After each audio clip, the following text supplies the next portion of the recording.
Vamos a iniciar ahora esta etapa ya en la unidad temática 5,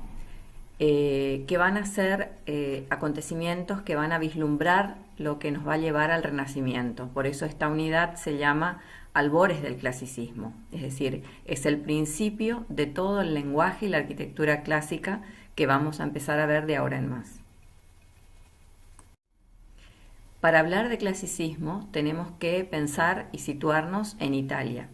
Vamos a ver entonces cuál es el contexto.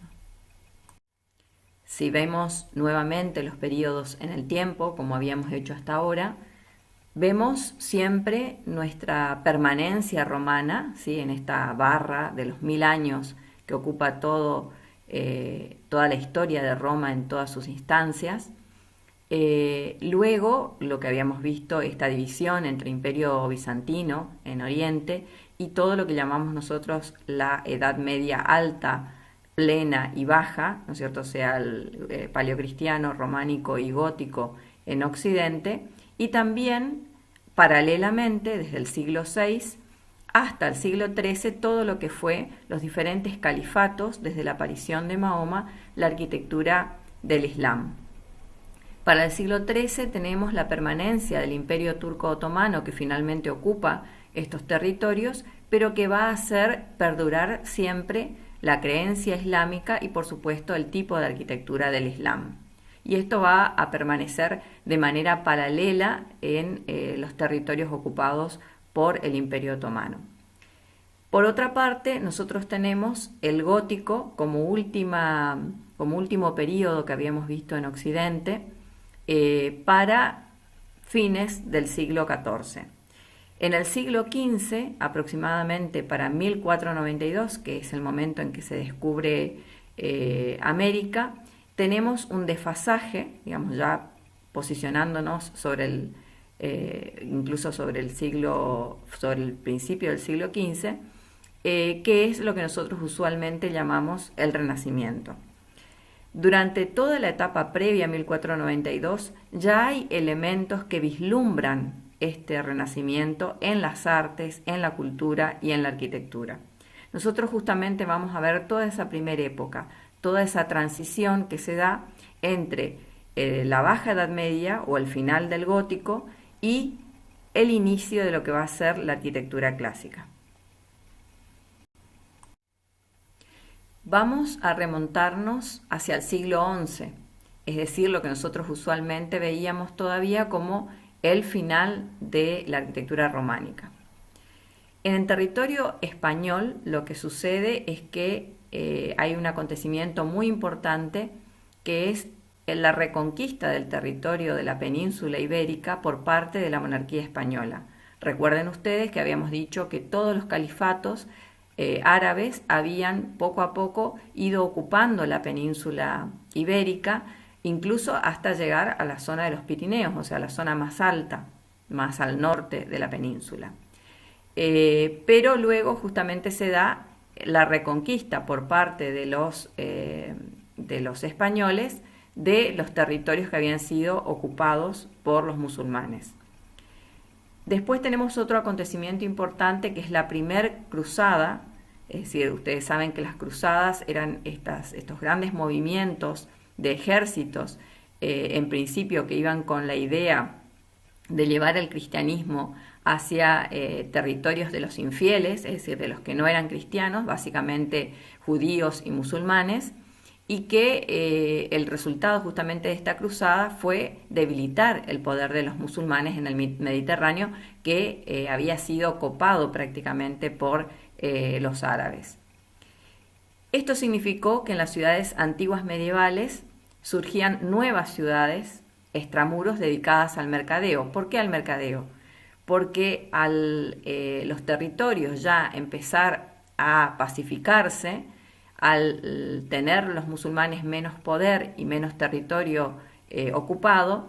en general los reinos de Italia y también de España podían empezar a dedicarse un poco más libremente al mercadeo y al comercio.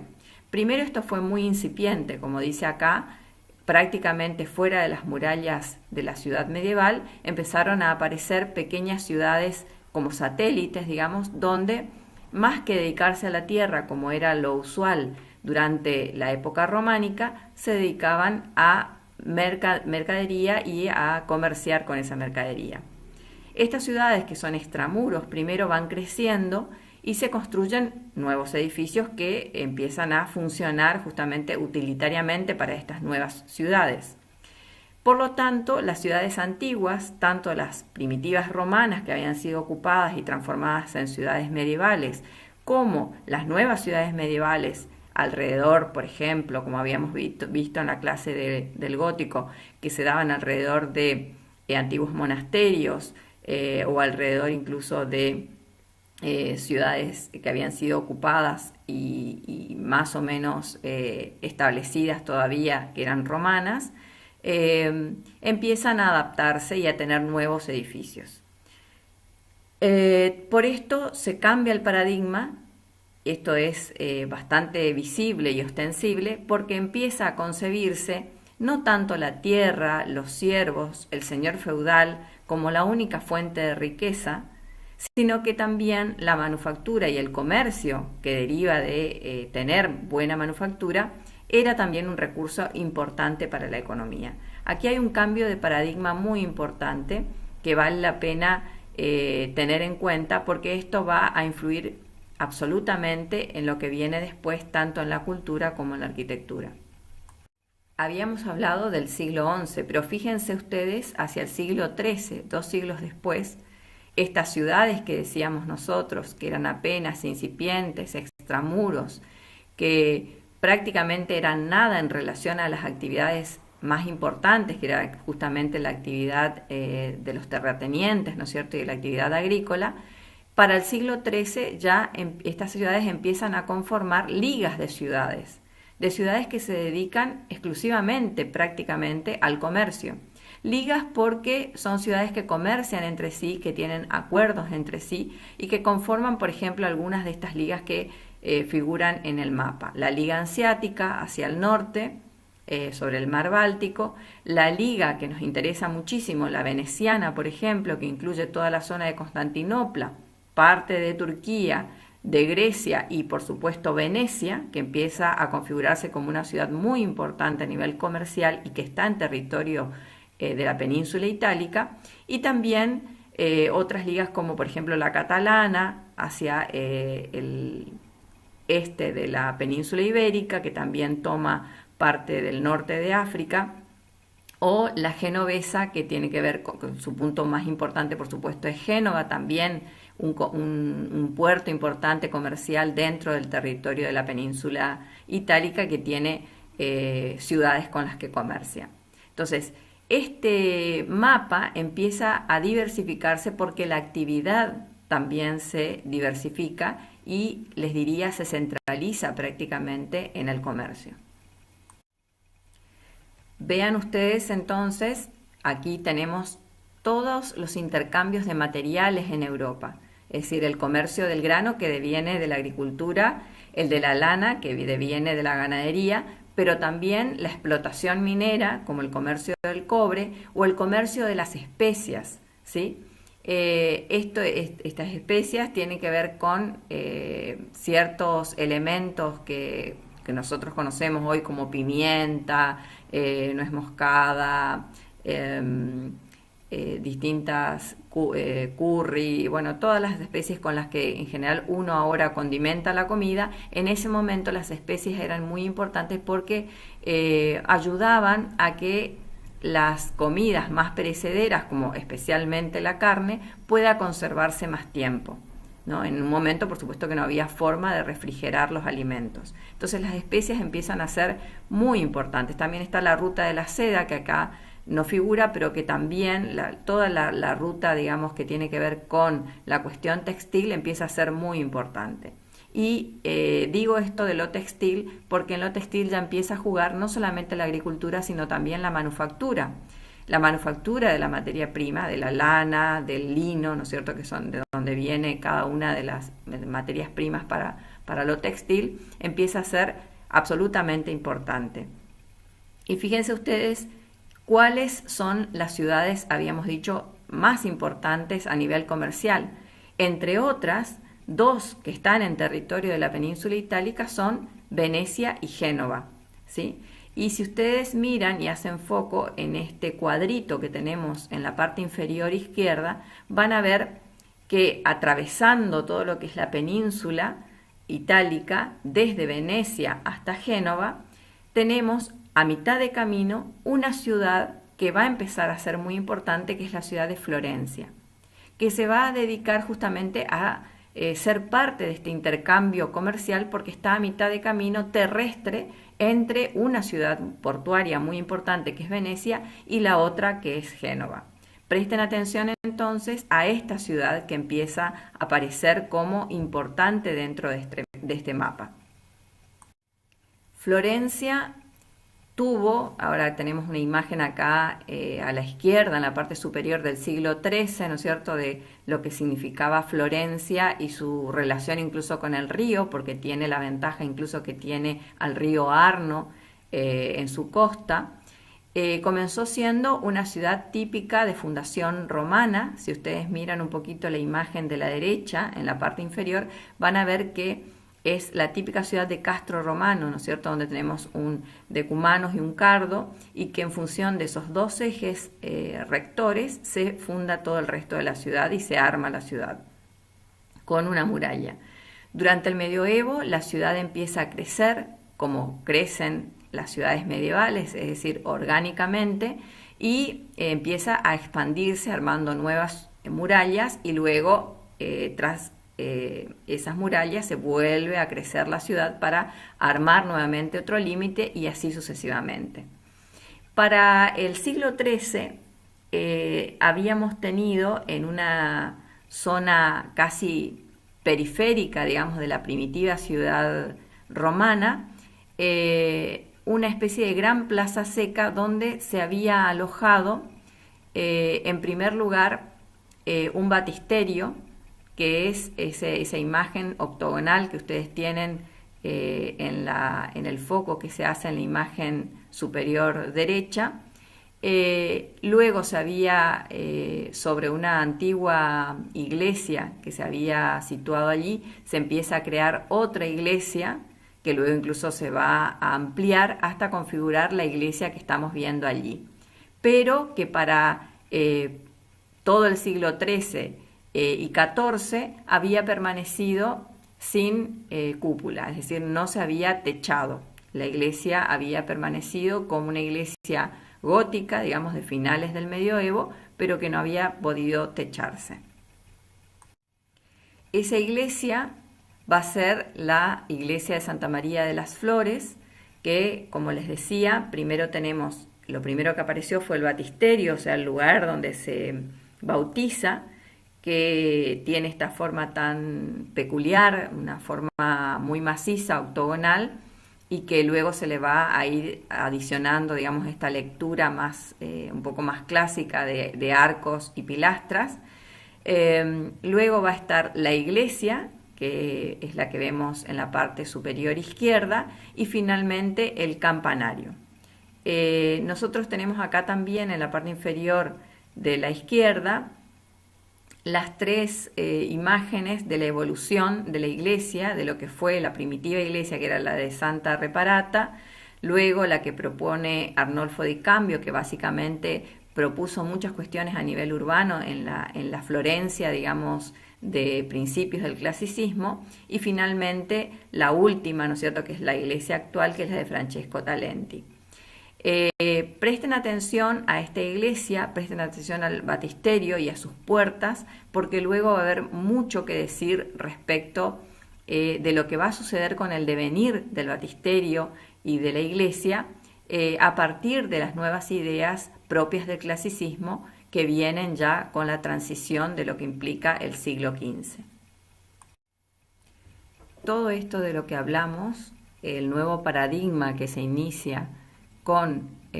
por un lado, el cambio de contexto en el sentido de las cruzadas, la recuperación de los territorios, tanto la reconquista española como los territorios tomados ya al Islam y devueltos al territorio occidental, digamos, la recuperación de las vías navegables y por supuesto el aumento del comercio con la ubicación estratégica de lo que significa la ciudad de Florencia entre dos ciudades muy importantes, de ligas diferentes, pero ligas muy importantes también en el Mediterráneo, como son las ciudades de Venecia y de Génova, hacen que toda la cultura empiece a tomar un giro diferente y por lo tanto empiece a hablarse de una nueva narración, un nuevo modo de contar las cosas, un nuevo modo de entenderlas y de concebirlas. Un poco de qué se trata esta nueva narración a la que vamos a llamar clasicismo es lo que vamos a empezar a ver a partir de las diapositivas que siguen. Vamos a ver ahora las características que Giulio Carlo Argan da al Renacimiento en comparación con el gótico, en su libro Renacimiento y Barroco. Vamos a leer primero lo que dice Argan y después haremos las comparaciones necesarias. Dice: la renovación artística surge como polémica contra el gótico tardío y nace en Florencia en el momento de ascenso de las altas finanzas burguesas como antítesis a un gusto aristocrático y de corte. En este sentido, ustedes saben que durante el gótico tenemos en principio una aristocracia conformada por lo que queda, digamos, del señorío feudal, pero sobre todo por la monarquía y la corte. Y con el ascenso de las finanzas y del comercio de unas comunidades ya pacificadas, por supuesto que junto con la ciudad, con el cambio que significa la ciudad ya en el gótico, también existe un cambio importante en cuanto a la vida de esa ciudad que se va a nutrir, digamos, de actividades que ya no tienen que ver con el campo, con lo rural, sino sobre todo con el comercio y con una incipiente manufactura. Esta instalación de estas manufacturas van a tener lugar en Florencia. Es así que vamos a ver aparecer algunas fábricas de lana, de tejidos, sobre todo en esta región, y el comercio que le es inherente a este tipo de actividad. Por otra parte, sigue diciendo Argan: al vago esteticismo del ideal de la vida se opone la investigación específica. Es decir, ustedes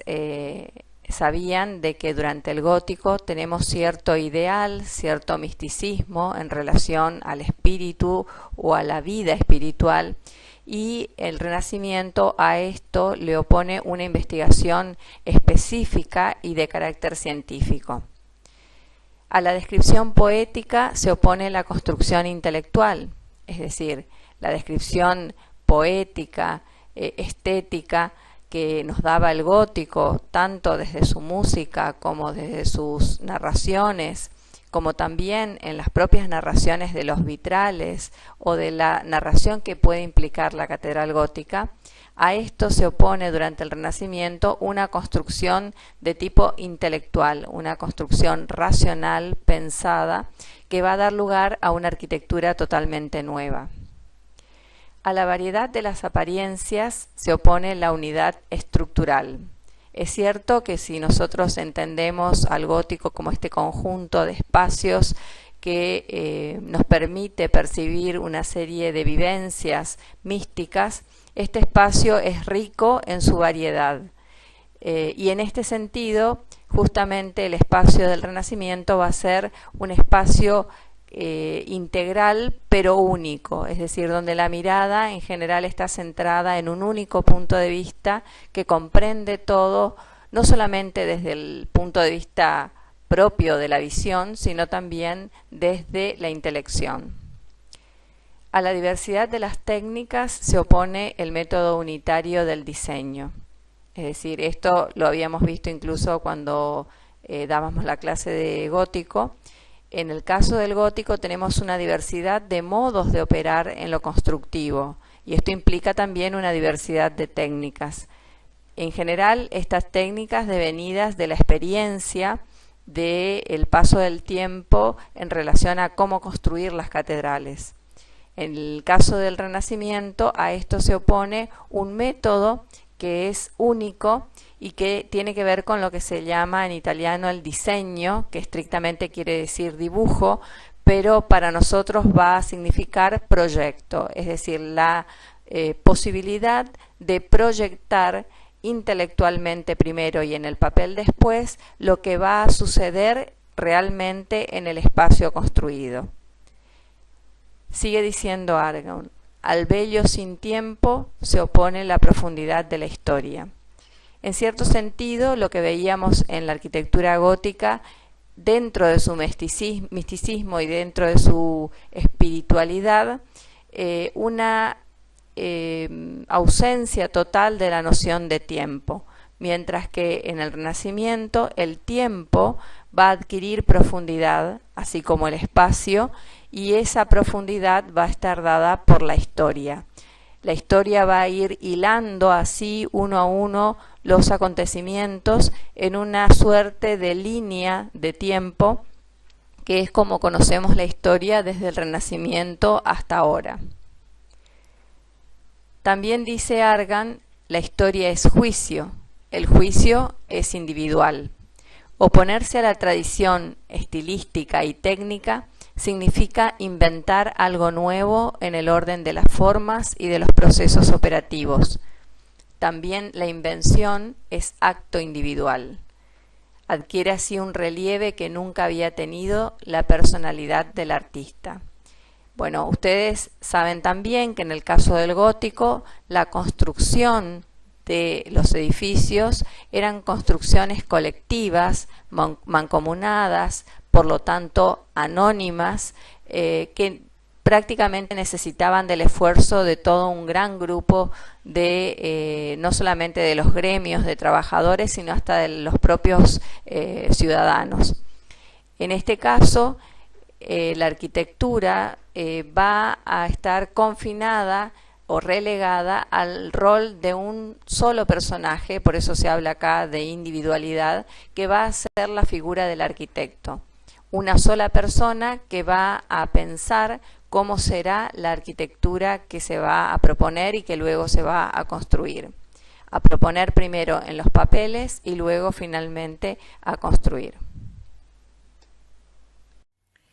Bien, para hacer entonces un esquema de 2 columnas para ver las diferencias entre el gótico, que es el mundo medieval que se está dejando atrás, y el Renacimiento, que es el mundo del clasicismo, que retoma, por supuesto, cuestiones clásicas de Grecia y de Roma, pero con aditamentos muy importantes propias del contexto ya del siglo XV, tenemos, entre otras características, por un lado que al gusto aristocrático y de corte, que es propio del gótico, es decir, al gusto de unas minorías, que son, por un lado, los señores feudales y por otro lado la monarquía, se le opone el gusto y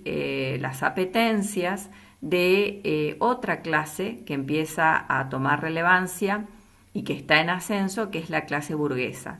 surgida justamente de las altas finanzas, también como consecuencia de un comercio floreciente. Luego, al vago esteticismo del ideal de la vida, en el sentido de lo ideal del gótico y del misticismo del gótico, donde tiene preeminencia la fe por encima de otros valores, aparece la investigación específica y científica que aporta el Renacimiento. Ya no se va a creer en cualquier cosa. La fe no es una alternativa válida. Lo único válido es aquello que se pueda probar, investigar y por supuesto tomar siempre prestado de la ciencia todos los instrumentos para armar esta nueva realidad. En el gótico era muy común la descripción poética, es decir, la descripción que surgía casi metafóricamente de todas las subjetividades de los poetas, mientras que en el caso del Renacimiento empieza a aparecer una objetividad intelectual, es decir, todo lo que puede ser pensado y racionalizado puede ser creído, puede ser llevado a cabo y tiene visos de realidad. En el caso del gótico hay una gran variedad de apariencias. El gótico es un momento, que uno lo puede ver incluso con las catedrales, donde se acepta variedad de alternativas formales, espaciales, visuales, mientras que en el caso del Renacimiento, si hablamos de arquitectura, va a haber una única idea que se va a materializar en el espacio y en la arquitectura, logrando una unidad estructural, o sea, un todo integral, pero con un único punto de vista y una única idea que unifica todos los valores diferentes. En el caso del gótico había también en ese mismo sentido una diversidad de técnicas constructivas, por ejemplo, y de experiencias en función de los lugares de donde estuviésemos hablando. El gótico de Italia no era igual que el gótico de España o el gótico de Alemania o el de Francia. En el caso del Renacimiento, la idea es que haya un método unitario de diseño, es decir, de dibujo o de proyecto, y en ese caso va a haber también la idea de una cierta universalidad de los métodos y del diseño o proyecto. Luego, en el caso del gótico, tenemos una belleza casi atemporal, digamos, donde la belleza está más asociada no tanto a lo objetivo, sino a lo subjetivo y a lo espiritual, mientras que en el caso del Renacimiento empieza a aparecer este corte importante en el tiempo, que es la profundidad, darle profundidad a la historia, es decir, entender la historia como una sucesión de acontecimientos que tienen cierta profundidad en el tiempo, porque su devenir puede cortarse, puede armarse, digamos, o construirse en función de una cierta linealidad, donde cada espacio temporal precedente va a influir en el espacio temporal que le sigue y así sucesivamente. Por ejemplo, para visualizar esto, en cuanto a las representaciones estéticas, podemos ver dos pinturas que van avanzando en el tiempo y nos van mostrando las diferencias en la representación. A la izquierda tenemos un cuadro de un autor anónimo del siglo VI, es decir, lo que ustedes ven más o menos como contemporáneo a la arquitectura cristiana primitiva. Es el cuadro de Cristo y San Menas, y aquí pueden ver la desproporción de las figuras, las cabezas excesivamente grandes, los ojos almendrados, también casi como desorbitados, la prácticamente nula profundidad de las figuras, es decir, son figuras planas. El propio libro se ve prácticamente como un plano, es decir, la incipiente perspectiva que pretende verse no es tal, sino que uno no puede notar la profundidad. Las ropas, las vestimentas, en cuanto a la caída, por ejemplo, de las telas, son absolutamente abstractas, son líneas planas que en absoluto dan idea de profundidad. Si pasamos a la imagen siguiente de la derecha, que ya estamos sobre el siglo XII, es decir, lo que ustedes ven ya como entrado prácticamente el gótico, esta pintura, que es la Anunciación de la Virgen María por el Arcángel Gabriel, está en la iglesia de Sant Pere de Sorpe, en Altoneu, España. Y por supuesto también de autor anónimo, como son la mayoría de estas imágenes. Bueno, aquí seguimos con otra imagen, en este caso de Cimabue, que sí es un autor conocido ya para el siglo XIII. Todavía estamos dentro de la Edad Media y empezamos a ver cómo se perfilan un poco mejor las proporciones humanas, aunque estas vírgenes y ángeles en realidad siguen teniendo una posición hierática, prácticamente sin expresión, como veíamos también en la Anunciación de la Virgen en el cuadro anterior. También hay una relación de tamaño según la importancia de las imágenes. Por eso ustedes van a ver que la imagen de la Virgen es mucho mayor que la de los ángeles, que tienen menor importancia. Tampoco hay una perspectiva acusada, si bien el cetro o el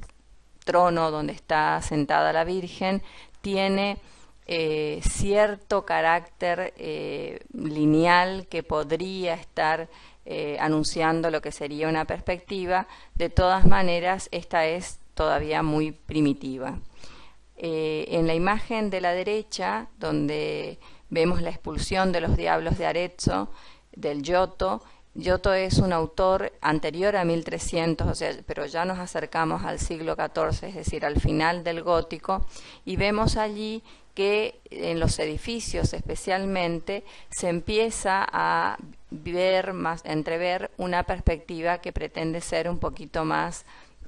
cercana a la realidad. Incluso los propios edificios, como por ejemplo el de la izquierda, que es de carácter eminentemente gótico, de un gótico italiano, y el edificio de la derecha, que es más bien medieval también, pero a nivel de castillos o torres con esas almenas y demás, todas esas imágenes tienen un principio de perspectiva. Es decir, ya no hay esa planitud de la imagen y tampoco la inexpresividad que veíamos en las imágenes humanas hasta este momento. Por ejemplo, el fraile que está expulsando a los diablos o a los demonios tiene una actitud que puede identificarse con una actitud humana. Ya no son imágenes sin sentimientos y eráticas como eran durante toda la Edad Media. Bueno, aquí vamos a comparar la Anunciación que hoy veíamos más adelante y que no desarrollamos tanto y que ahora sí nos va a dar la oportunidad de compararla con otra anunciación, es decir, el mismo motivo, la anunciación de la Virgen, de que va a ser madre por el arcángel Gabriel. Y sin embargo, la imagen de la derecha, que es una anunciación pintada por Fra Angelico, ya sobre el siglo XV, o sea, ya entrado el Renacimiento, hay una diferencia importante y notable entre las dos, a pesar de que el tema es el mismo. Fíjense a la izquierda, otra vez estas imágenes abstractas, hieráticas, prácticamente sin sentimiento, con colores que aluden más bien a las cuestiones simbólicas, el rojo, el azul y el dorado o el amarillo, que tienen que ver con el significado de la santidad, y en absoluto ninguna perspectiva. Las imágenes parecen estar casi flotando en una especie de limbo o en una nada, y prácticamente el escenario no tiene ningún tipo de realidad, de nada que pueda asociarse a la realidad. Sin embargo, hacia la derecha, en la Anunciación de Fra Angelico, vemos de nuevo a la Virgen, pero en una posición ya mucho más expresiva, como aceptando lo que le dice el arcángel, sumisa frente a esta llamada del Señor, y esta expresión se hace notable. Por otra parte, el escenario en el que transcurre la Anunciación tiene características reales, y esa realidad está dada por la propia arquitectura, que no solamente tiene ya características de lo que va a ser la arquitectura del Renacimiento, sino que también tiene una profundidad marcada y acusada por la perspectiva lineal. También ese lugar donde se encuentra la Virgen y donde se da este suceso tiene incluso profundidad, se ve incluso una puerta con una habitación donde hay elementos detrás, es decir, que tiene una realidad posible. Eso es lo que enmarca a este suceso. Bueno, estos dos cuadros son de Masaccio y ya se encuentran en pleno Renacimiento, mitad del siglo XV, la Trinidad en un caso, el tributo en el otro, y aquí la perspectiva, siempre acusada por la propia arquitectura, por ejemplo a la izquierda por el casetonado de esta bóveda de cañón, o a la derecha por el paisaje por un lado, pero el edificio de la derecha que tiene una especie de pórtico, digamos, donde la profundidad es evidente. O sea, aquí evidentemente la imagen de los personajes, Cristo y sus discípulos, o la Virgen y Cristo, también tienen una realidad hasta en su propia fisonomía, es decir, son seres reales y se los puede entender como seres de carne y hueso, y que es posible de que existan. Cuando llegamos al sumum de esta lectura, digamos, del Renacimiento y de la pintura del Renacimiento es con Leonardo. Leonardo da Vinci, por ejemplo, en estas dos pinturas, La Virgen de las Rocas de 1483 y La Última Cena, la famosa Última Cena también de Leonardo de 1495, nos hablan de lo que son los principios compositivos de la pintura del Renacimiento. Aquí no solamente vemos perspectiva, vemos seres reales, vemos imágenes en actitudes reales, posibles, no hieráticas, sino que tienen vida, es decir, que hay algún tipo de expresividad que nos hace ver que hay una vida detrás de cada uno de estos personajes, sino también hay una composición que tiene los parámetros propios del Renacimiento y de la racionalidad del Renacimiento. La composición, por ejemplo, en el caso de la izquierda, es una composición triangulada donde, por ejemplo, la Virgen es el personaje principal y se encuentra en el centro del triángulo, y luego el niño, San Juan, están armando el triángulo junto con esta especie de nodriza, digamos, que acompaña al niño. El triángulo perfecto, que es aparte una figura estable y por lo tanto da una cierta estabilidad al cuadro, a toda la composición.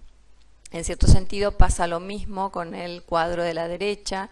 En este caso, toda la perspectiva de todo el edificio donde se sitúa la escena converge, sus puntos lineales, digamos, sus líneas de fuga, convergen a un punto que es la cabeza de Cristo y que por supuesto es el personaje principal de toda la composición. Y aquí de nuevo el tema de la Anunciación, pero esta vez por Leonardo da Vinci. Y aquí por supuesto no queda duda de que es una escena que tiene visos de realidad, la propia actitud de la Virgen, del ángel, la perspectiva, el escenario natural y el escenario arquitectónico y el propio vestido de la Virgen, los rasgos propios de la tela al caer, este drapeado, digamos, tiene cierta naturalidad que las otras imágenes no tenían. Bueno, y aquí simplemente dejo para que ustedes miren comparativamente el tema de la Anunciación de la Virgen, es decir, siempre el mismo tema, pero realizado en distintas épocas en diferentes pinturas. En el siglo XII por el autor anónimo, a principios del siglo XV por Fra Angelico y ya sobre fines del siglo XV por Leonardo. Esta rigurosidad en la composición de todas las pinturas, de todo el escenario del cuadro, perspectivas a un punto de fuga, composiciones trianguladas, los personajes principales en primer plano, los que se van alejando siempre más pequeños en segundo, tercer y cuarto plano conforme se va en perspectiva. Estos son los principios que va a tener la pintura renacentista y en este caso ya prácticamente finalizando el Renacimiento y a las puertas del manierismo, un autor como es Rafael Sanzio, que siempre se lo ha entendido como uno de los personajes cúlmine en cuanto a la pintura del Renacimiento. Todas estas características están evidenciadas tanto en los desponsorios de la Virgen a la izquierda como en la Escuela de Atenas a la derecha. Volviendo con Giulio Carlo Argan en Renacimiento y Barroco, hace una relación entre lo que sería la representación del espacio en el caso del Renacimiento y al mismo tiempo lo que significa la aparición del concepto de historia como lo entendemos hoy. Dice Argan, la forma o la representación racional del espacio es la perspectiva. La forma o la representación racional de la sucesión de los acontecimientos es la historia. Puesto que este orden no está en las cosas, sino que les es dado por la razón humana que las piensa, no hay diferencia entre la construcción y la representación del espacio y el tiempo. En este sentido, lo que dice Argan es que tanto la construcción en el espacio está hecha a priori por el hombre a merced de su intelecto, gracias a su intelecto, y es así que se razona ese espacio intelectualizado, y al mismo tiempo también se piensa la sucesión de acontecimientos en el tiempo, y a esto es lo que llamamos historia.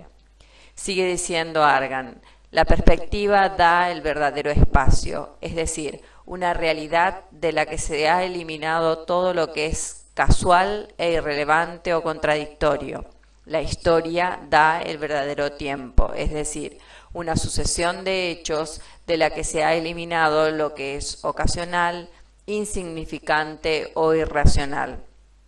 La perspectiva construye racionalmente la representación de la realidad humana, puesto que el mundo es naturaleza y humanidad. Perspectiva e historia se integran y juntas constituyen una concepción unitaria del mundo. Este es el mundo del Renacimiento, donde todo es pensado, intelectualizado antes de que el acontecimiento aparezca. Es decir, todo está premeditado, mediado por el intelecto humano.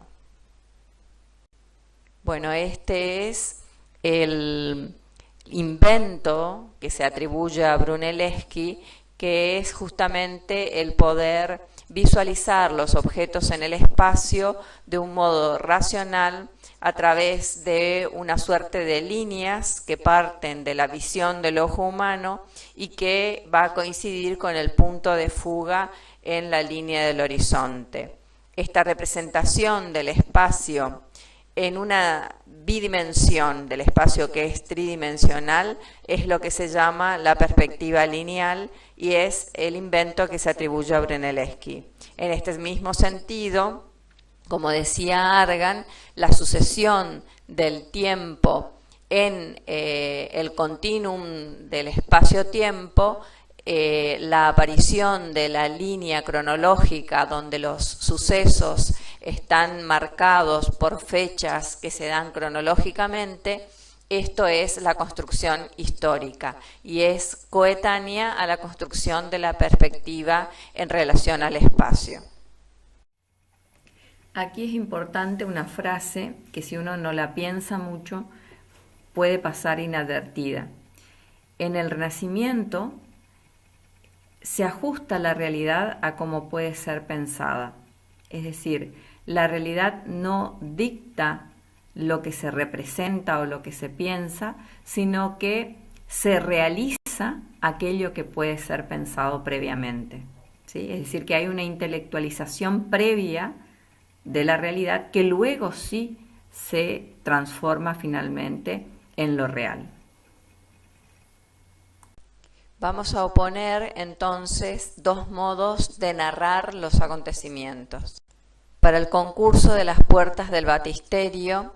se hizo un llamado a los artistas del momento y a este concurso acudieron con sus propuestas respectivas tanto Ghiberti como Brunelleschi. Podemos ver el motivo, que es el sacrificio de Isaac, es decir, según lo que dice la Biblia, y Abraham se ve obligado por una orden de Dios a sacrificar a su único hijo Isaac. En el caso de Ghiberti, que es un artista muy emparentado todavía con la composición de tipo medieval, es decir, más rígida, más hierática, sin violencia, sino más bien con cierto estatismo, el sacrificio de Isaac significó esta imagen que tenemos hacia la izquierda, donde hay una composición clara, donde Isaac está como enfrentando al cuchillo en la mano de Abraham y que donde los acontecimientos y los personajes permanecen con cierto estaticismo y al mismo tiempo el propio ángel, que es el que detiene al sacrificio, está simplemente con una mano señalando que el acontecimiento debe parar. En el caso de Brunelleschi, evidentemente hay una novedad en el sentido en que los personajes están viviendo de una manera mucho más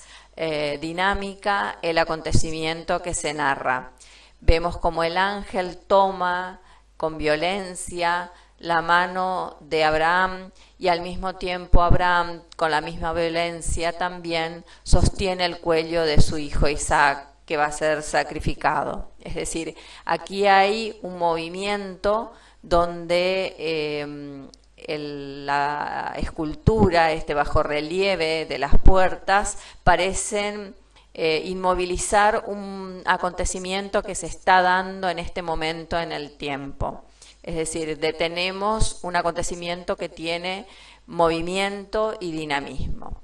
Podemos ver así que la composición en el caso de Brunelleschi es mucho más vívida y mucho más dinámica. El espacio del Renacimiento es una construcción de un espacio racional que muestra impositivamente cómo debe mirarse, ordena cómo debe mirarse y para ello crea sus propias normas que son las que se deben seguir.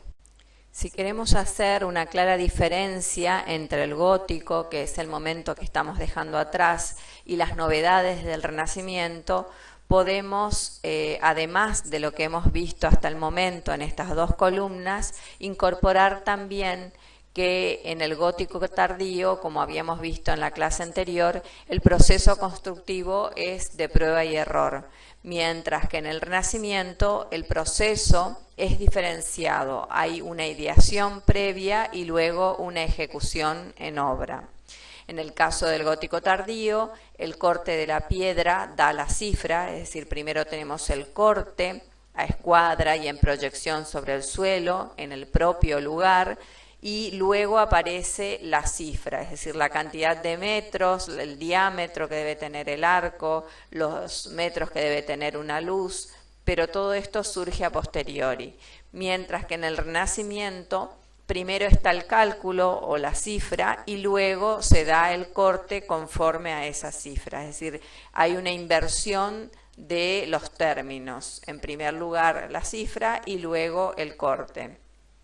que es lo mismo que decir en primer lugar el diseño proyectado y luego la construcción. En el gótico tardío el diseño es comunitario y anónimo, mientras que en el Renacimiento el diseño es individual y con nombre y apellido. Veremos cómo ahora las obras son indubitables de un autor y no de otro. Todas las obras más importantes tienen su autor. Santa María de las Flores es lo que se conoce también como la Catedral de Florencia. Es una catedral que en realidad tiene estilo gótico, un gótico evidentemente italiano, que como sabemos es diferente al que podemos encontrar en España o en Francia o en Alemania. Esta catedral había quedado sin techar en su crucero y solamente se tenía un tambor octogonal que debería ser cubierto de alguna manera. Se llamó también a un concurso a ver quién podría hacer esta hazaña, ya que, por ejemplo, no se podía al modo gótico colocar contrafuertes debido a que justamente sobre el tambor se encontraban estas cupulinas que estaban justamente girando alrededor del tambor y que no permitían la colocación de contrafuertes. Por tanto, la cúpula debía levantarse sin posibilidad de contrafuertes. Luego de algún tiempo y de algún cálculo y por supuesto poniendo a la orden del día todos los principios que habíamos visto del Renacimiento en cuanto al cálculo, a la cifra, al diseño previo y demás, Brunelleschi propone una cúpula que va a tener una doble cáscara, y en este sentido esta solución va a significar una novedad debido a que aligera el peso de la cúpula. Por un lado, porque aliviana y tiene una especie de cámara de aire que incluso puede ser transitada por una escalera, como vemos aquí en la imagen inferior derecha, en su interior, una escalera que va justamente en forma de espiral alrededor de toda la cúpula, por el medio entre las dos cáscaras. Por otro lado, coloca nervios, un sistema de nervios muy al estilo gótico, que esto permite también canalizar los esfuerzos hacia ciertos lugares puntuales, y también peralta la cúpula, es decir, no tenemos una cúpula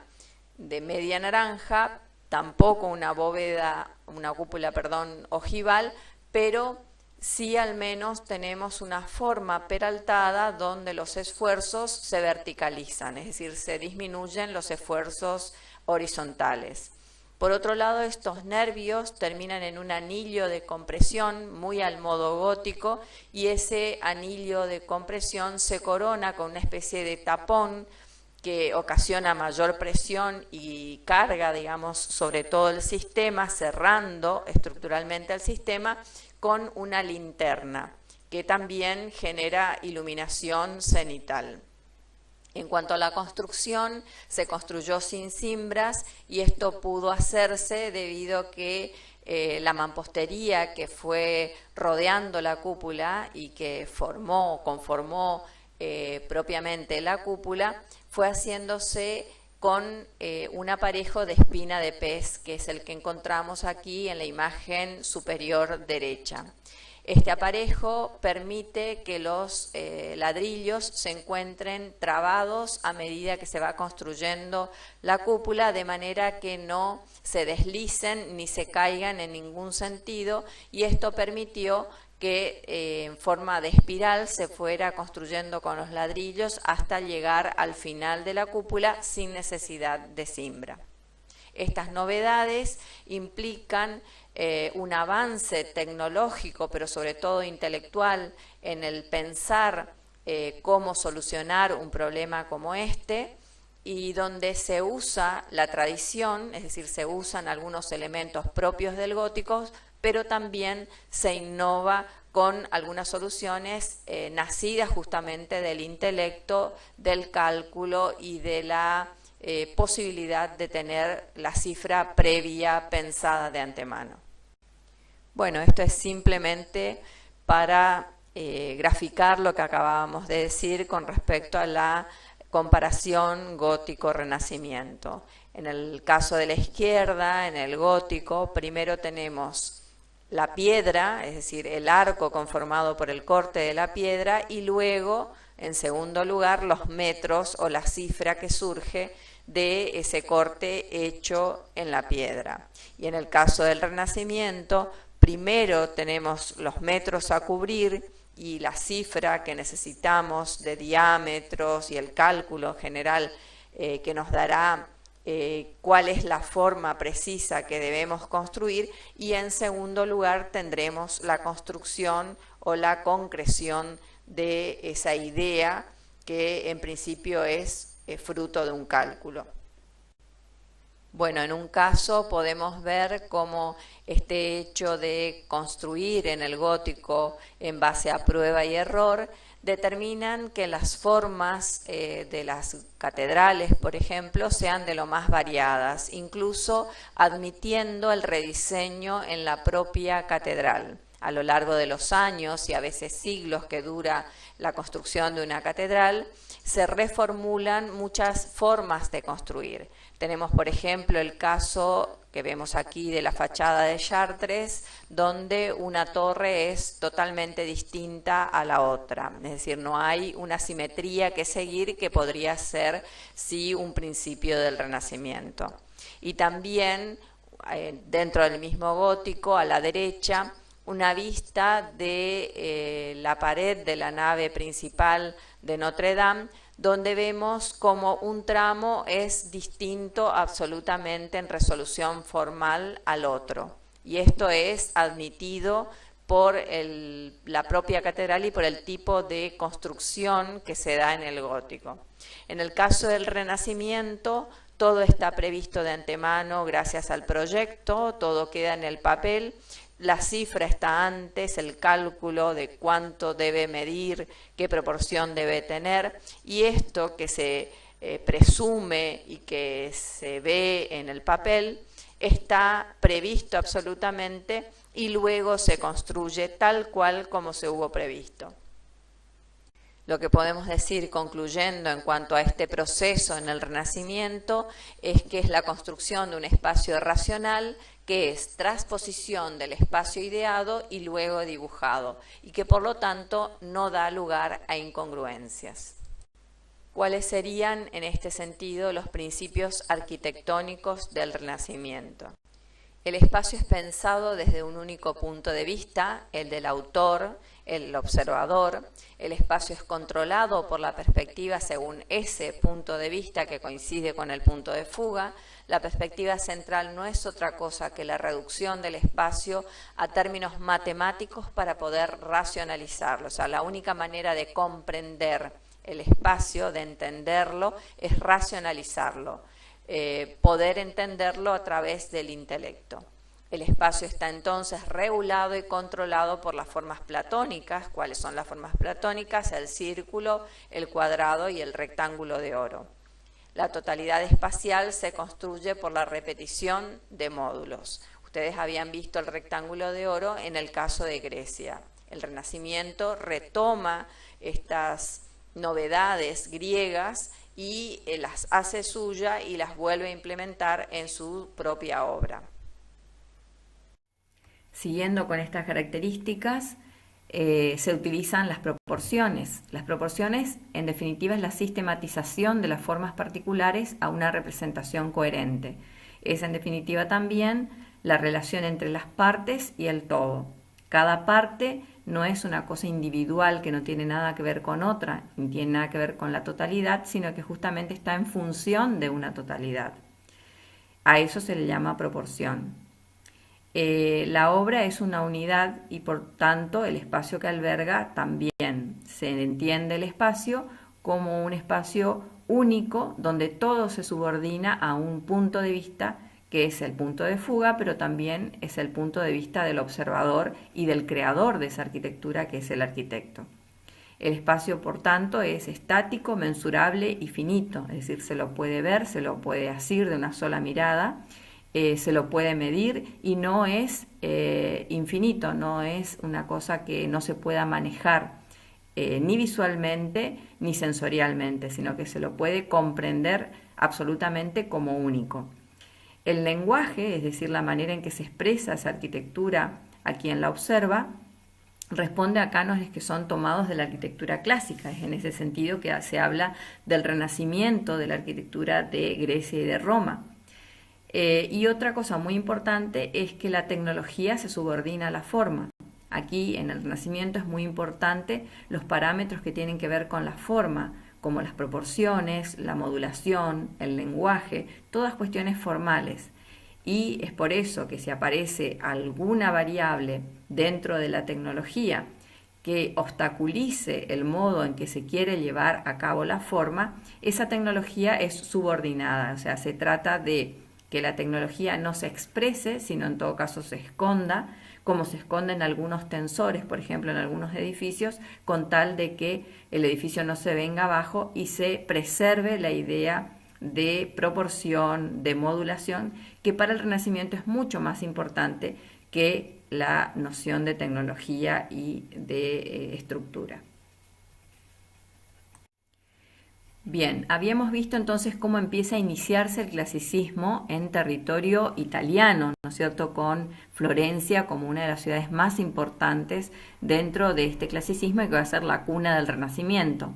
Pero también es importante para nosotros, que hemos venido viendo el devenir de España, ¿no es cierto?, a través de lo que fue el románico en España, el gótico en España y también sobre todo la presencia musulmana en España, que es muy importante. Vamos a ver qué pasa con el clasicismo en el territorio de la península ibérica. Si volvemos a ver los periodos en el tiempo como antes, podemos situarnos nuevamente en este inicio del clasicismo, pero pensando en España adquiere mayor valor aún la fecha de 1492, es decir, cuando se da el descubrimiento de América, porque es al mismo tiempo la fecha también de la reconquista española, es decir, la reconquista del propio territorio de manos de los musulmanes. Y es esto lo que, por supuesto, también alienta a los reyes católicos a embarcarse en una aventura tan importante como va a ser, en definitiva, el descubrimiento de América para esta misma fecha. Cuando veíamos la arquitectura musulmana, veíamos cómo finalmente el Islam empieza a crecer en el territorio y empieza a ser cada vez más importante, hasta llegar a todo lo que sería toda la península ibérica, ¿no es cierto? Para el siglo VIII está prácticamente tomada toda la península ibérica. Y es lo que poco a poco va a ir reconquistando España hasta que finalmente para el siglo XV puede tener todo su territorio nuevamente en sus manos. Aquí vamos a ver en detalle cómo se fue dando la reconquista española del territorio. Fíjense, de norte a sur se va retomando ese territorio que había sido tomado por el mundo musulmán. Y vemos que para el año 1054, desde los Pirineos hacia abajo, se va tomando ese territorio hasta llegar prácticamente a tomarlo totalmente para el año 1450. Y quedando solamente como bastión, digamos, de la arquitectura musulmana y de la cultura musulmana, el Reino de Granada, que es lo que ustedes ven sobre el final y que habíamos visto también cuando dimos la clase de arquitectura islámica. Fíjense las fechas, para 1492 cae Granada y con esto se finaliza la reconquista del territorio, justamente bajo el reinado de Isabel y Fernando, es decir, los reyes católicos. Los reyes católicos que son los mismos que auspician la llegada de Colón a América también para 1492. Este acontecimiento entonces para España y para el clasicismo, para el mundo clásico que va a empezar a surgir a partir de esta época, y muy dificultosamente, porque cabe decir que todo el clasicismo empieza a aparecer en España de manera muy menguada y con mucha dificultad,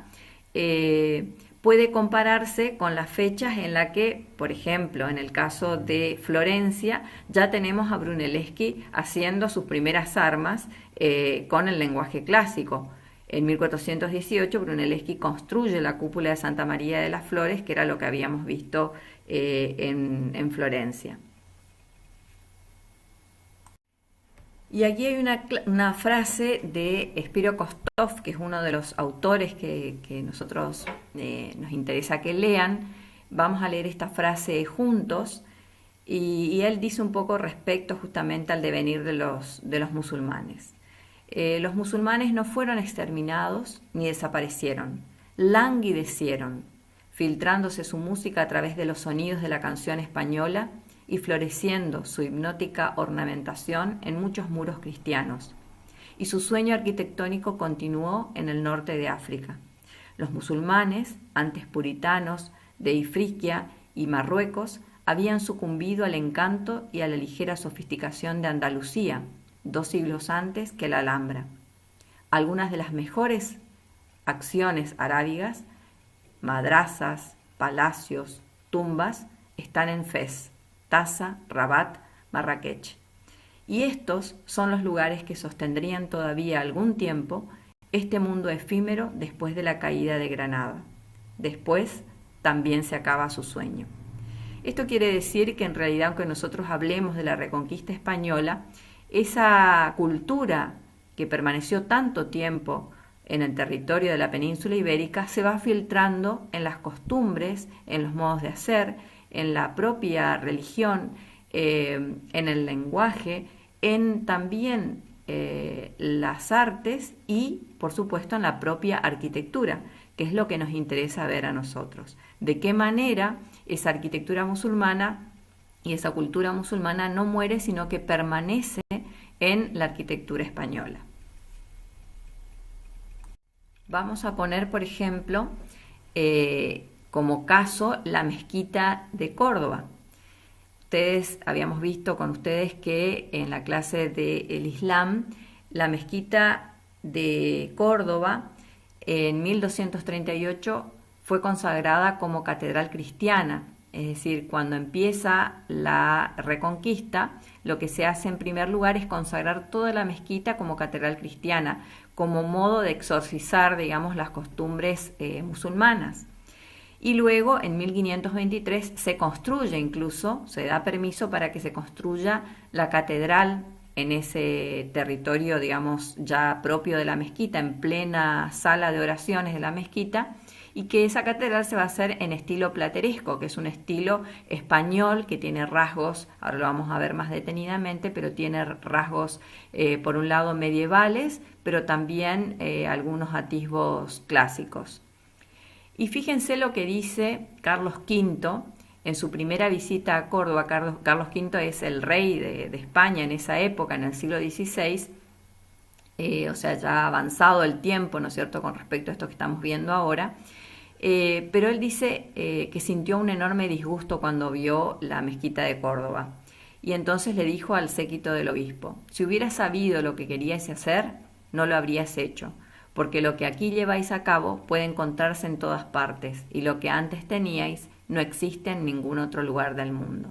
Lo que estaba queriendo decirle Carlos V es que, en definitiva, hicieron algo que podría encontrarse en cualquier lugar del mundo, digamos, que es esta catedral plateresca, una catedral cristiana, y que lo que había antes, que era este resabio musulmán con toda esa impronta arábiga y por supuesto propio también de la arquitectura islámica, no podía encontrarse en otro lado y era muy propio de su territorio, era lo que le daba identidad al territorio. Para que vean hasta qué punto, hasta el propio rey, digamos, evidenciaba esta influencia de los musulmanes en la arquitectura española.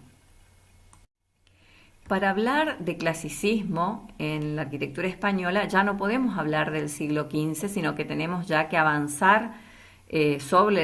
prácticamente sobre el siglo XVI.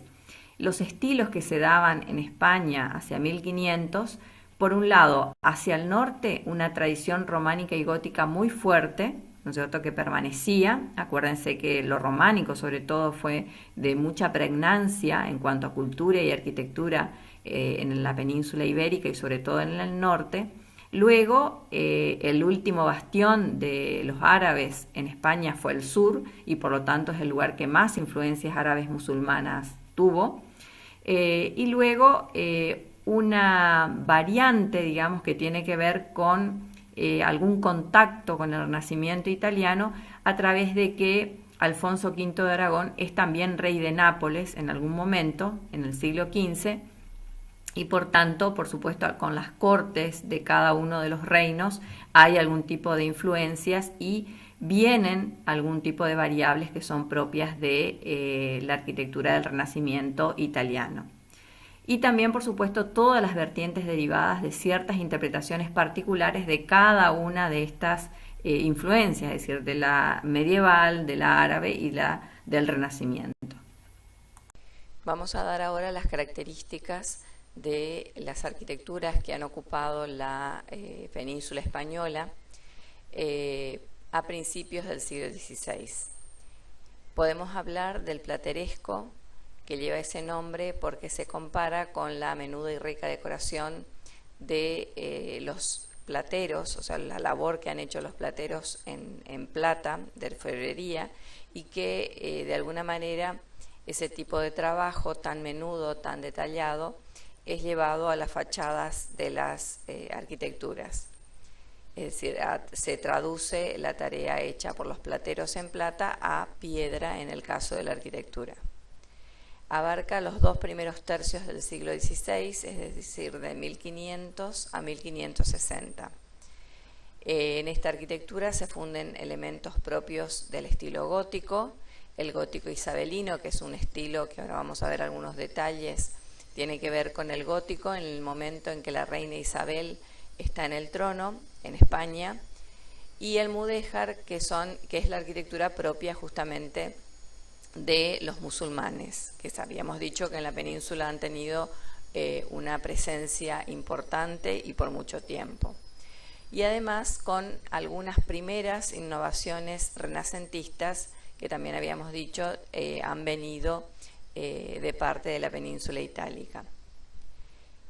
Luego el purismo, que es una etapa de arquitectura con una decoración más sobria, centrado en el último tercio del siglo, es decir, de 1560 a 1600, con edificios en general monumentales y mucho más equilibrados, donde se notan las influencias clásicas, por lo tanto los elementos constructivos dan cuenta de este clasicismo, de este lenguaje afín a la arquitectura, especialmente del Renacimiento. Bien, aquí dos detalles del plateresco, uno en la Universidad de Salamanca de 1529, allí podemos ver en la portada una serie de elementos decorativos que tienen que ver con una fina tarea prácticamente de orfebrería, pero en piedra, y por ello la traducción de lo plateresco a la arquitectura, donde aparecen elementos de tipo heráldico como los escudos, cosa que era muy común también en la arquitectura medieval de España, y todos estos elementos siempre abigarrados, ceñidos y prácticamente destinados solo a lo que sería la zona de la portada, es decir, el centro principal de la fachada, que normalmente coincide con la simetría. Por otro lado, otro ejemplo, la escalera dorada en la Catedral de Burgos. En este caso hay también, además del tipo de trabajo decorativo de filigrana, en la propia escalera, en sus barandas, en todo lo que sería la parte detrás de la escalera, también un trabajo con un dorado a la hoja, es decir, todavía la relación o la mímesis con el trabajo de un orfebre es más evidente. Para ver el plateresco, que es este estilo, digamos, muy español de que habíamos hablado, tenemos que hacer una sumatoria de variables. Por un lado, el gótico isabelino, que es este gótico propio de la época en que reina la reina Isabel de Castilla, que tiene que ver un poco con lo francés y un poco con el propio territorio castellano y sus influencias, que podríamos llamarles la componente cristiana del plateresco. Por otro lado, lo árabe, ¿no es cierto?, el Islam, que es la componente musulmana, y como les decía, las innovaciones renacentistas. Aparece también lo italiano o la componente clásica. Bueno, la última etapa del siglo XV, como habíamos dicho, tiene que ver con la arquitectura del purismo o arquitectura purista, que en general también se lo conoce como estilo herreriano, ya que Juan de Herrera fue el arquitecto artífice de este tipo de arquitectura y responsable en gran medida de la introducción de los elementos clásicos a esta arquitectura española, mucho más apegada, digamos, a los valores de tipo románico, gótico, medieval en general, y también a lo mudéjar. Hacia la izquierda tenemos la Universidad de Alcalá de Henares de 1560, donde podemos ver un patio con un sistema de cortile, de arcadas de tipo muy clásico, en 3 niveles, con cierta proporción, con el respeto por los órdenes clásicos, es decir, un sistema murario de arcos y por delante un sistema de pilastras con sus bases y sus capiteles. Podemos darnos cuenta que no se trata de una arquitectura estrictamente italiana, porque, por ejemplo, vemos una serie de barandas de madera que se repiten en todos los pisos y que generalmente esto no era común en el caso italiano. Sí, en el caso español, donde este tipo de barandas se usaban especialmente en la arquitectura barroca. Por otra parte, un pretil, una zona de coronamiento donde vemos un sistema de pretil abierto, es decir, transparente, con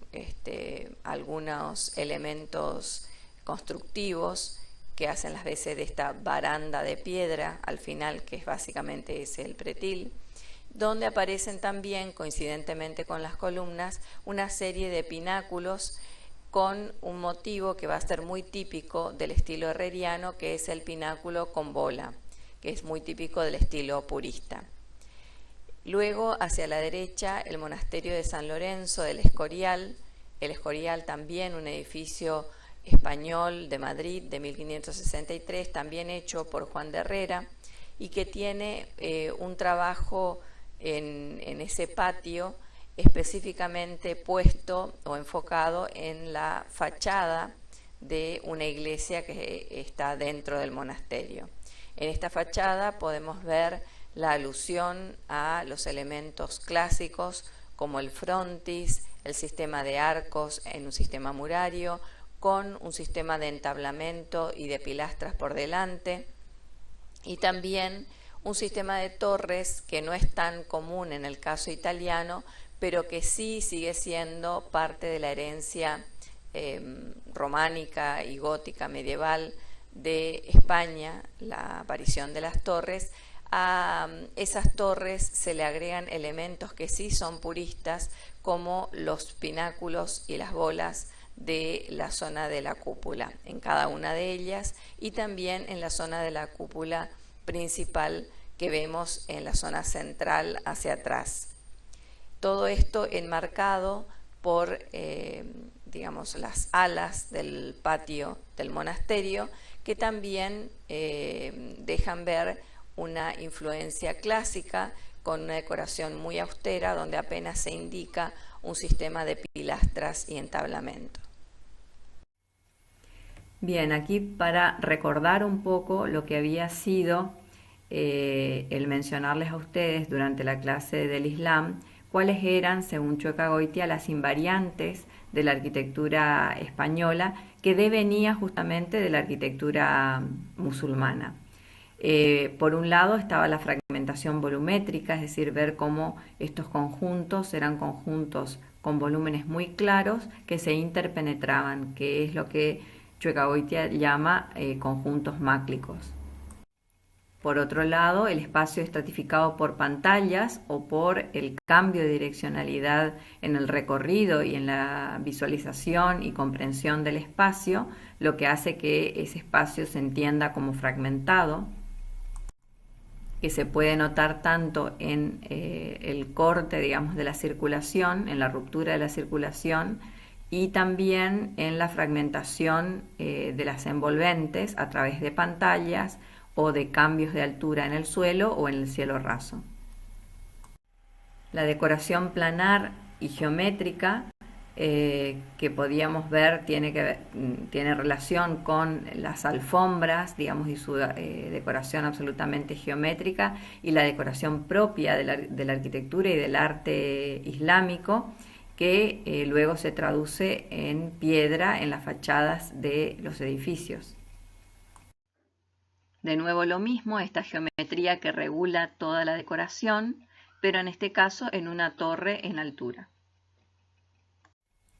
A través de todo lo que hemos visto,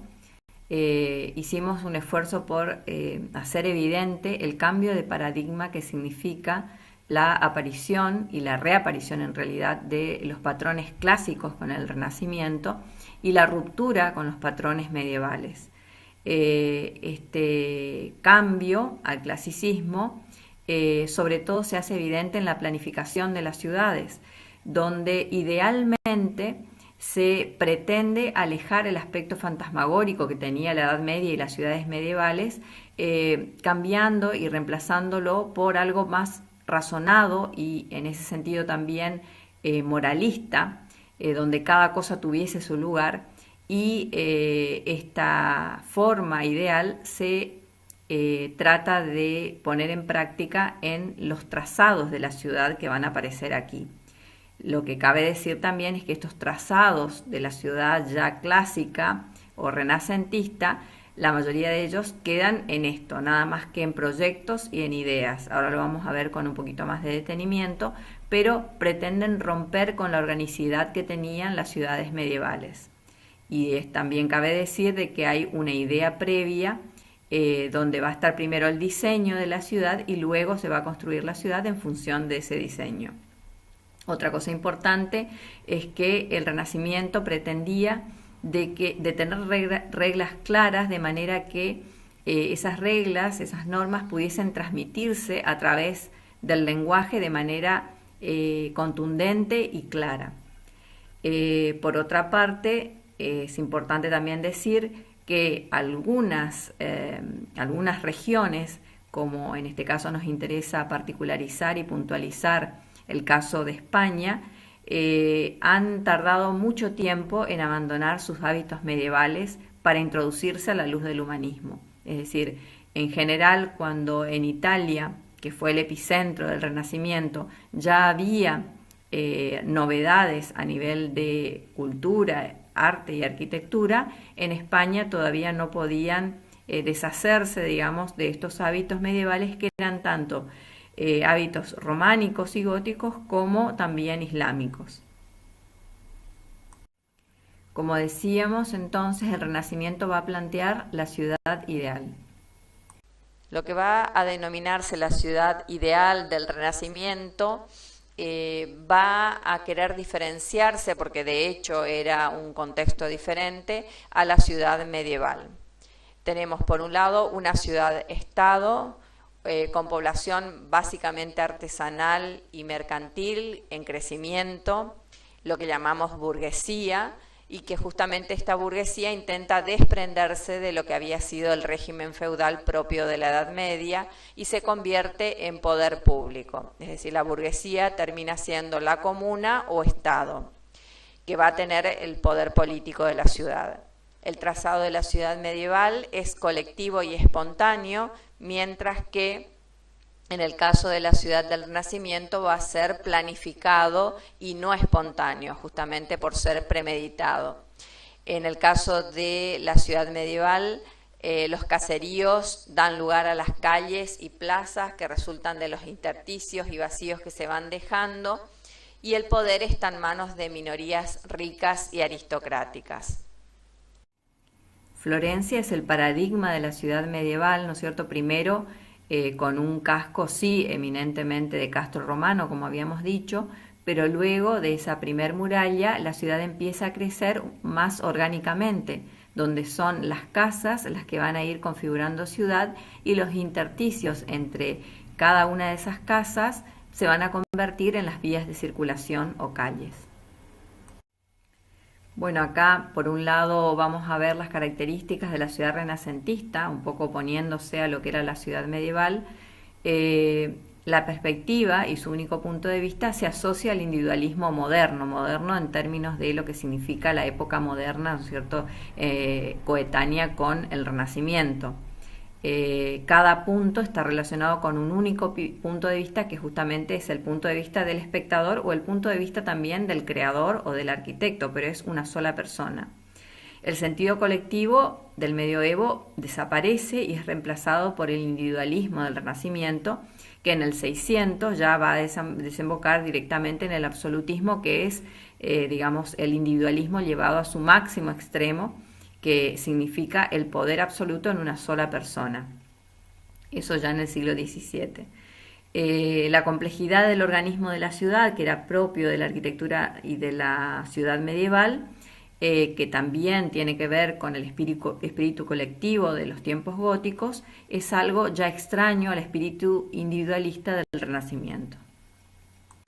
Las características de la ciudad ideal es que se piensa la ciudad con un esquema intelectual previo, es decir, una concepción espacial propia del Renacimiento, que es intelectualizar el espacio. El esquema es centralizado con una configuración de tipo en estrella, pues justamente por la aparición de armas de fuego y la necesidad de hacer una especie de muros de contención y de defensa. Las calles van a ser radiales, desde el centro hacia la periferia, y conducen a la zona central donde se encuentra el edificio principal de la ciudad.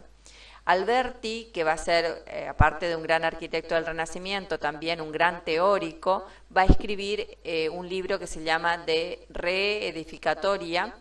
que en su libro 10 va a hablar justamente de la ciudad ideal, idea de lo que debería ser la ciudad, es su idea respecto a qué características debería tener esto que llamamos ciudad ideal. Filarete, que es un arquitecto que va a estar al servicio de Francisco Sforza, que es un príncipe importante de la ciudad renacentista, va a completar la idea de Alberti, o sea, lo que había quedado en el escrito de Alberti, y va a concretar la ciudad de Sforcinda, que va a ser justamente una ciudad dedicada a Francisco Sforza, ideada por Filarete. Este esquema va a ser, que fue solamente esquema para Filarete, va a ser desarrollado luego en la realidad por Francisco de Giorgio. Bueno, esta es la ciudad ideal de Sforcinda, este es el esquema que decíamos, un esquema en estrella, que es básicamente de calles radiales, dos principales, en el norte, el sur, este y oeste, y luego las otras de manera radial, yendo hacia cada una de las puntas de estrellas, que son en realidad bastiones de defensa, murallones, límite y defensa de la ciudad. En el centro va a estar el edificio principal, que es el que reúne las funciones más importantes de la ciudad. Es lo que se hizo para 1465, según el Tratado de Filarete, para su mecenas Francesco Sforza. Aquí la configuración de la trama de una ciudad medieval a la izquierda y cómo se va a configurar la ciudad ideal a la derecha. Bueno, finalmente, para que vean las características de los principios urbanos del Renacimiento en relación a esta ciudad ideal. Bien, aquí le dejamos la bibliografía, que mucha de esta bibliografía va a estar también subida al blog de la cátedra. Por lo menos la más importante para que ustedes puedan refrescarse un poco la memoria en relación a la clase y para poder hacerlos prácticos, pero no los dejamos sin antes hacerles ver cómo este hilo conductor que intentamos coser, ¿no es cierto?, desde Roma, pasando por todo el medioevo, tanto en Occidente como en Oriente, y también la alternancia de lo que significa la arquitectura islámica, también paralela a todo este medioevo, va a tener su corolario en este momento tan diferente y paradigmático que es el inicio del clasicismo y particularmente el Renacimiento. Entonces, el siglo XV va a configurarse como una novedad, un cambio de paradigma que por supuesto va a tener consecuencias distintas según el territorio. Se va a tomar mucho más literalmente en Italia, que es donde surge, y en España, que también nos interesa, va a ser un coletazo mucho más menguado, con una importancia menor, pero que de algún modo va a configurar una arquitectura muy típica también española, que con los aditamentos de la propia arquitectura medieval románica y gótica, que era propia del español, más la arquitectura del Islam, va a dar una arquitectura muy singular que hay que tener en cuenta porque es en definitiva